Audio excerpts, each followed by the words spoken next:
ఈ మాటలు మళ్ళా మళ్ళా ఎందుకు చెప్తున్నామంటే తెలంగాణ ఉద్యమం పుట్టిందే నీటి కోసం. నీళ్లలో నిప్పు పుట్టించి తెలంగాణ రాష్ట్రాన్ని తీసుకొచ్చిన నాయకుడు కేసీఆర్ గారు. అటువంటి నాయకుడి నీడను కూడా ముట్టుకునే అర్హత రేవంత్ రెడ్డి గారికి లేదు. కానీ ఏదో ఒకటి చేయాలి, కేసీఆర్ ని బద్నాం చేయాలి, 1,00,000 కోట్లు తిన్నరని ఆగమాగం చేయాలని ప్రయత్నం చేసిరు. మొత్తం ప్రాజెక్టు ఖర్చే కేసీఆర్ గారు ఉన్నప్పుడు పెట్టింది 82,000 కోట్లు.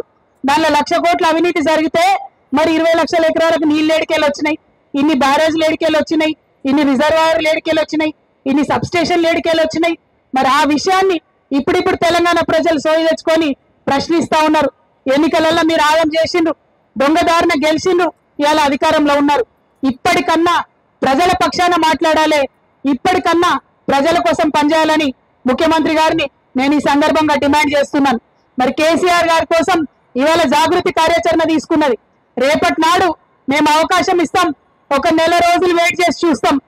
ముఖ్యమంత్రి గారు అపెక్స్ కౌన్సిల్ మీటింగ్ పెట్టాలని కేంద్రానికి ముఖ్యమంత్రి గారే ఉత్తరం రాయాలి, బనకచెర్ల ప్రాజెక్ట్ ఆపమని.